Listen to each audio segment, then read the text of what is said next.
Want to refresh the look of WhatsApp and switch to a lighter tone? Dark mode can be useful, but if you prefer a brighter display, this tutorial is the perfect solution. I'll show you how to turn off dark mode in a few simple steps and enjoy the classic, light interface of the app. So, let's get started.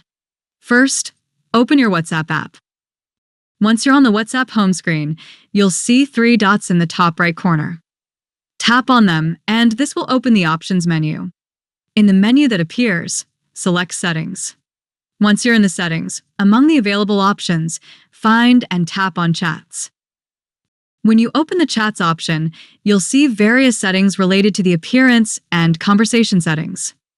Among these options, find and tap on Theme. Then, in the window that appears, select Light and then tap OK. Once you switch to the light theme, the changes will be immediately visible across the entire WhatsApp interface.